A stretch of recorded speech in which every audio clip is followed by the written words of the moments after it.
Assalamualaikum warahmatullahi wabarakatuh. Salam jumpa dan salam sehat selalu. Saya Tatu Restuati akan memberikan materi pada hari ini tentang teks eksposisi di dalam pelajaran Bahasa dan Sastra Indonesia kelas 10 tahun pelajaran 2022-2023. Sebelum kepada materi, di sini ada sebuah kalimat yang sungguh indah dan maknanya sangat mendalam sekali, karya dari Imam Syafi'i. Bila kau tak tahan lelahnya belajar, maka kau harus tahan menanggung perihnya kebodohan. Dalam artian bahwa anak-anak semua di sini, jika anak-anak malas di dalam belajar, maka hanya didapatkan sebuah kebodohan. Kebodohan itu akan berpengaruh kepada kehidupan anak-anak semua, sehingga anak-anak nantinya tidak akan menjadi orang yang sukses dunia dan akhirat. Seperti itu. Jadi anak-anak harus semangat di dalam belajar, mencari ilmu apapun anak-anak tidak lepas dengan kata belajar. Sebelum kepada pembelajaran, di dalam kurikulum mereka ada beberapa profil pelajar Pancasila yang di dalam teks eksposisi ini, yaitu benalar kritis yang ditunjukkan melalui kegiatan mengenali dan menganalisis informasi, mandiri yang ditunjukkan melalui kegiatan mencari tahu kebenaran informasi, kreatif yang ditunjukkan melalui mengolah informasi yang diperoleh. Capaian pembelajaran di dalam teks eksposisi pada hari ini adalah peserta didik mampu mengevaluasi dan mengkreasi informasi berupa gagasan, pikiran, perasaan, pandangan, arahan, atau pesan yang akurat dari menyimak berbagai tipe teks non-fiksi dan fiksi dalam bentuk dialog, monolog, dan gelar bicara. Tujuan pembelajaran pada hari ini adalah peserta didik mampu mengevaluasi dan mengkreasi informasi pada teks eksposisi melalui kegiatan menyimak. Kata kunci di dalam pembelajaran hari ini yaitu mengenali dan menganalisis informasi. Sebelum anak-anak belajar tentang teks eksposisi, mungkin di sini akan ditayangkan sebuah video.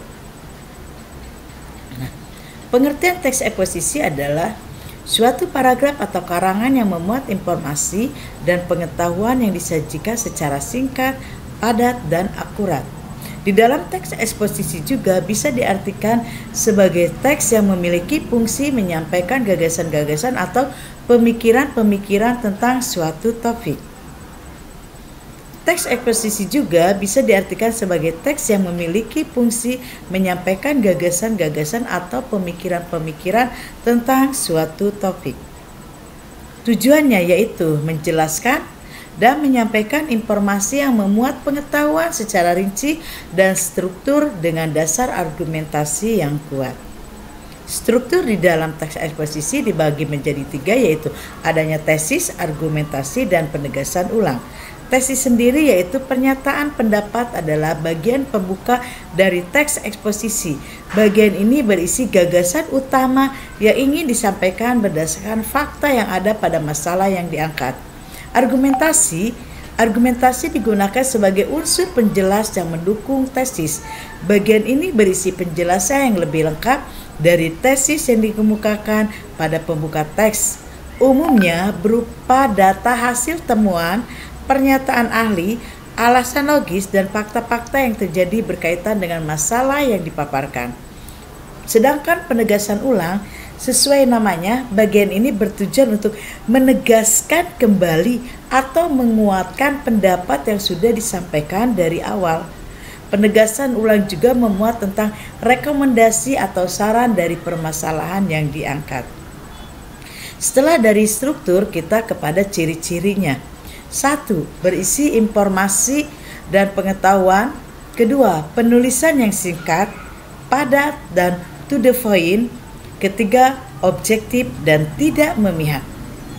Dalam kaidah kebahasaan, menggunakan bahasa yang baku, menyatakan pendapat, menggunakan pronomina atau kata ganti, menggunakan nomina atau kata benda, verba atau kata kerja, dan menggunakan konjungsi atau kata sambung.